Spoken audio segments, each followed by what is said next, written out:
नमस्कार, आप देख रहे हैं शगुन टीवी और मैं आपके साथ संदीप। आज की वीडियो में मैं बात करने वाला हूँ अगस्त 2026 का महीना मीन राशि के लिए कैसा रहने वाला है।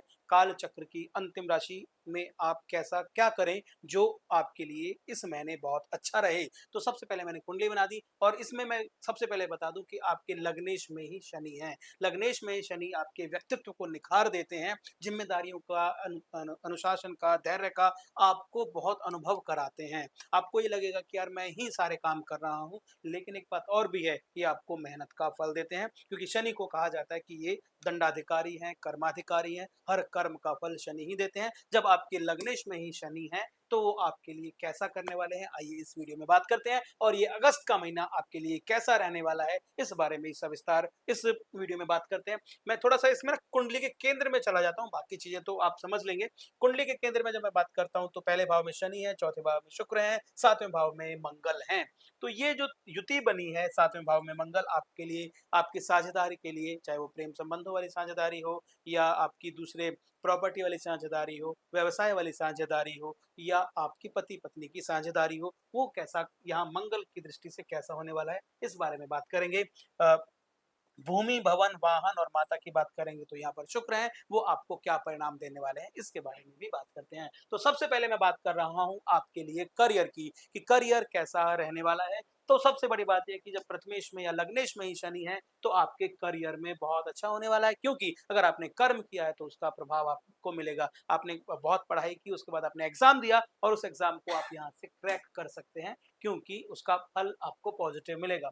तो सरकारी नौकरी में आपको प्रगति के चांसेस हैं, नई जिम्मेदारियां आपको मिलेंगी क्योंकि यहाँ से जिम्मेदारियों का भी मार्ग खुलता है क्योंकि शनि प्रथमेश में है। और जब आपके प्रथमेश या लग्नेश में व्यक्तित्व, जिम्मेदारियां, अनुशासन और धैर्यता की बात होती है तो ये बढ़ जाती है। तो ये आपके करियर को ग्रोथ देगी, नए आयाम देगी। तो अब मैं बात कर रहा हूँ आर्थिक स्थिति की। आर्थिक स्थिति में जैसे आर्थिक स्थिति में जो दूसरे हैं, अतिरिक्त आय के योग आपको मिलेंगे। अतिरिक्त आय का मतलब मेरा ये है कि आप जो भी काम कर रहे हैं, उसके अलावा अगर आपने कोई निवेश किया है या कहीं और जाकर कोई काम किया है, एक्स्ट्रा इनकम के सोर्सेज़ आपके और बनेंगे।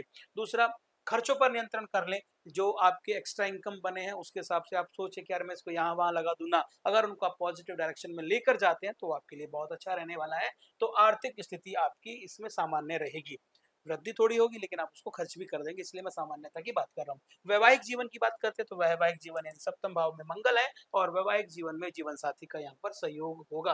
मंगल ही मंगल आपके जीवन में होने वाला है क्योंकि यहाँ पर मंगल देव है, दया भाव में है। साझेदारियों से परिवार में खुशहाली का भाव रहेगा, पति पत्नी में समन्वय के भाव रहेंगे जो अच्छे दाम्पत्य जीवन का आधार बनते हैं। तो शिक्षा की मैं बात करता हूँ तो अध्ययन में मन लगेगा, प्रतियोगी परीक्षाओं में सफलता प्राप्त होगी। आपके अंदर ये डिलेमा वाली स्थिति नहीं रहेगी कि मैं पढ़ूँ ना पढ़ूँ, मुझे क्या फ़ायदा होने वाला है, ये करियर मेरे लिए अच्छा है, ये करियर बुरा है। ये सारी जो डिलेमा वाली स्थिति है वो सारी क्लियर हो जाएगी। आपका बिल्कुल फ़ोकस्ड आप हो जाएँगे। फ़ोकस्ड होने से आपका पढ़ाई में मन लगेगा और उच्च शिक्षा के आपके योग बन रहे हैं।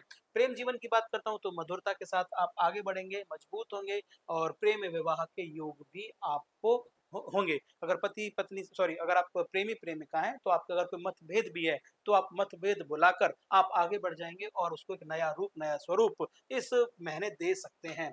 स्वास्थ्य की बात करते हैं, तनाव रहेगा, थकान रहेगी, पेट में थोड़े तनाव रहेंगे, रक्तचाप और नींद का भी थोड़ा सा इसमें रहेगा। ये बुध और गुरुदेव वैसे तो यहाँ पर आए हुए हैं जो आपको कुछ होने नहीं देंगे, सब कुछ ठीक रहेगा। लेकिन फिर भी मैं ये कहूंगा कि आपके कोई भी प्रभाव हो रहा है, खासकर आपकी तबीयत से रिलेटेड कोई भी आपको लगता है कुछ हो रहा है तो आप चिकित्सीय परामर्श जरूर लें।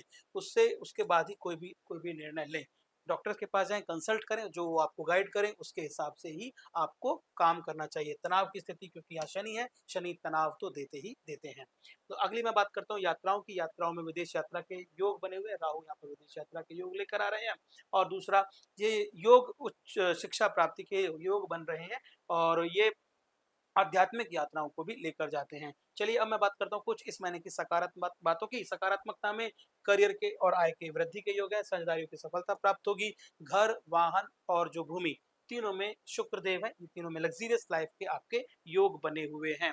अनावश्यक खर्चों से आपको बचना चाहिए और अंत में चलते-चलते क्योंकि ये महीना सावन का है और सावन के महीने में शिव की अगर उपासना की जाती है, तो आपको शुभ फल की प्राप्ति होती है। तो आप शिव को शिवालयों में जाकर, घर में या मंदिर में जाकर, कहीं भी जाकर जलाभिषेक करते हैं, रुद्राभिषेक करते हैं या जल अर्पित करते हैं और बेलपत्र अर्पित करते हैं, तो आपके लिए जीवन में सुख, शांति और समृद्धि के भाव बनेंगे। वीडियो में अंत तक बने रहने के लिए आपका बहुत-बहुत धन्यवाद। नमस्कार।